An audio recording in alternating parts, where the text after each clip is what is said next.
सोचिए, एक तरफ रेत का तूफान उठ रहा है और दूसरी तरफ नई दीवारें खड़ी हो रही हैं। कोई कहता है अब किसी एक पर हमला दोनों पर हमला समझा जाएगा। कोई कहता है अमेरिका फर्स्ट, मगर उसी साल अरबों डॉलर की मदद भी जारी रहती है। इस शोर में सबसे ऊंची कौन सी आवाज सुनी जाती है, मिसाइलों की या उन लोगों की जो घर छोड़कर भाग रहे हैं? पश्चिमी एशिया आज एक ऐसे मोड़ पर खड़ा है जहां हर दिन नई खबर आती है और हर खबर के पीछे दर्जनों सवाल छुपे रहते हैं। गाजा में महीनों से धमाकों की आवाज, धुआं और भगदड़ का मंजर बना हुआ है। उत्तरी गाजा से दक्षिण की तरफ जाते कारवां, ठसाठस भरे ट्रकों से लिपटी औरतें और रोते बच्चे, ये तस्वीरें बताती हैं कि यह सिर्फ नक्शे और बैठकों का मसला नहीं, यह इंसानों की जान और आशियाने का मसला है। ऐसे वक्त में जो भी फैसला होता है उसका असर सिर्फ सीमा रेखाओं तक सीमित नहीं रहता, वह सीधे सीधे लोगों के खाने, पानी, इलाज और स्कूल तक पहुंचता है। अब आते हैं उस खबर पर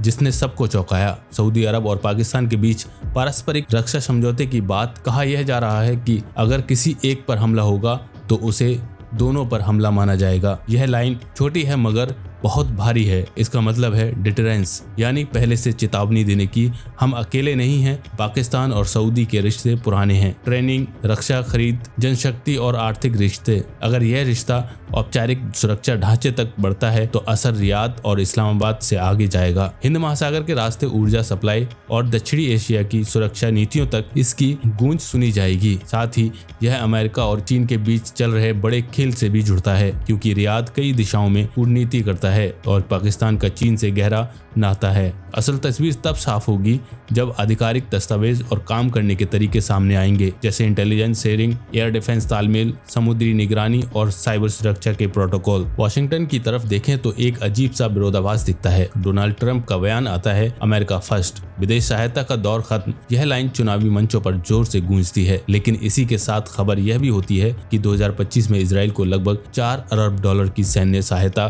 दी गई। यह बताता है कि अमेरिकी नीतियां सिर्फ भाषणों से नहीं चलती, उनके पीछे संस्थागत परंपराएं, सुरक्षा प्राथमिकताएं और पुराने समझौते भी होते हैं। अमेरिका लंबे समय से इजराइल की गुणात्मक सैन्य बढ़त को बनाए रखने की नीति पर चलता रहा है। ऐसे दौर में जब क्षेत्र में तनाव बढ़ता है, सहायता को अक्सर डिटरेंस से जोड़ा जाता है। हाँ, मानवीय संकट की तस्वीरें इस नीति पर सवाल भी उठाती हैं, पर सुरक्षा प्रतिष्ठान इसे स्थिरता बनाए रखने के औजार की तरह देखता है। यही वह फासला दिखाता है जहां नारा और नीति साथ साथ चलते भी हैं और टकराते भी हैं। गाजा की गलियों में लौटे तो असली दर्द समझ आता है, जब कोई माँ बच्चों को भीड़भाड़ वाली गाड़ी की दीवार से कसकर थामे बैठी है और बुजुर्ग लोग अपनी दवाइयाँ और कागज एक थैले में भरकर चल रहे हैं। तब सुरक्षित मार्ग और अनुपातिक जवाब जैसी बातें किताबों से निकलकर जमीन पर ठोकर खाती दिखती हैं। राहत के काफिले, अस्पतालों की जरूरतें और पीने के पानी की किल्लत, ये सब मिलकर बताती हैं कि युद्ध का पहला निशाना आम लोग ही बनते हैं। यही वजह है कि कोई भी कूटनीति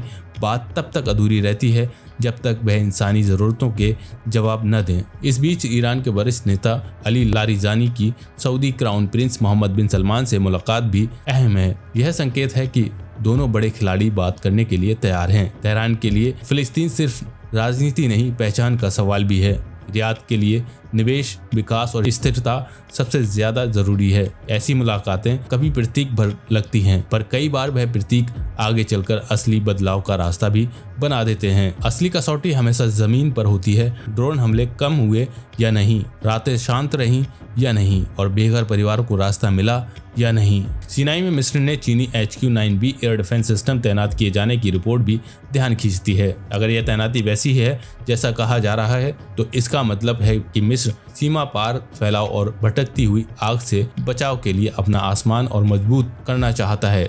यह भी दिखता है कि काहिरा अपनी सुरक्षा परतें अलग अलग स्रोतों से बना रहा है, रूसी, पश्चिमी और अब चीनी प्रणालियों के साथ साथ ही यह बीजिंग की शांति से बढ़ती मौजूदगी की तरफ भी इशारा है, जो वॉशिंगटन के पुराने रोल के बराबर में नई जगह लेती दिखती है। इजराइल के भीतर से आने वाली आवाजें भी कम महत्वपूर्ण नहीं हैं। संसदीय समितियों में सैनिकों के कथित बयान सामने आते हैं, निर्दोषों पर हाथ उठाने की मजबूरी, मानसिक टूटन और साथियों की आत्महत्या। अगर ऐसी गवाही दर्ज हो रही है तो यह बताता है कि युद्ध असली कीमत दोनों तरफ के इंसान चुका रहे हैं। लंबा संघर्ष, घरों से दूर मोर्चे और नियमों का भारी बोझ, यह सब मिलकर सैनिक के मन में दरार पैदा कर देते हैं। जब ऐसी आवाजें उठती हैं तो शासन की मेजों पर बैठी नीतियां भी खुद से सवाल करने लगती हैं। ईरान ने अरब देशों के 2 राष्ट्र समाधान वाले बयान को खारिज किया और कहा कि वह सिर्फ फिलिस्तीन का समर्थन करता है।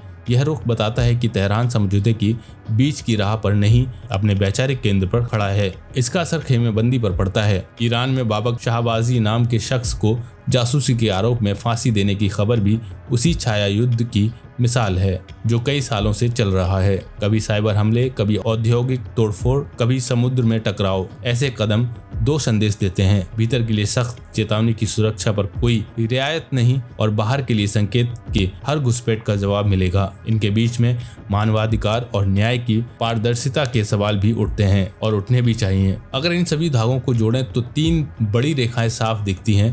पहली, अमेरिका इजराइल की सुरक्षा धुरी जो संस्थागत ताकत और सैन्य बढ़त से चलती है। दूसरी, ईरान नेतृत्व वाला प्रतिरोध अक्ष जो फिलिस्तीन के नैरेटिव को केंद्र में रखकर सौदेबाजी करता है। तीसरी, संतुलन साधने वाले देश जैसे सऊदी अरब, मिस्र, कतर और तुर्की जो तनाव को रोकने की रेखाएं खींचते हैं, अपनी रक्षा मजबूत करते हैं और अमेरिका व चीन दोनों से लाभ लेने की कोशिश करते हैं। इसी मैट्रिक्स में पाकिस्तान का सऊदी के साथ संभावित रक्षा समझौता दक्षिण एशिया की चिंता को सीधे पश्चिम एशिया से जोड़ देता है। ऊर्जा की धाराएं, समुद्र रास्तों की सुरक्षा और खाड़ी में काम करने वाले लोगों की सलामती से एक साथ जुड़ जाते हैं। अब नजर आगे की तरफ, क्या सऊदी पाकिस्तान समझौते की आधिकारिक पुष्टि आती है और उसके असली क्लॉज सामने आते हैं? क्या ईरान सऊदी बातचीत के बाद यमन, सीरिया और लेबनान में घटनाएं कम होती हैं? वॉशिंगटन में चुनावी बयान और संस्थागत नीति किस रफ्तार से साथ चलती है? क्या सीनाई में एयर डिफेंस की नई परतों के ठोस संकेत मिलते हैं? और सबसे जरूरी, क्या गाजा में राहत, पानी, दवाइयां और सुरक्षित रास्तों तक पहुंच आसान होती है? यही सवाल तय करेंगे कि हालात बड़े युद्ध की तरफ बढ़ते हैं या धीरे धीरे थमते हैं। आखिर में बात वही जिससे शुरुआत हुई। इंसान, एक सैनिक की थकी आंखें, एक माँ की कसकर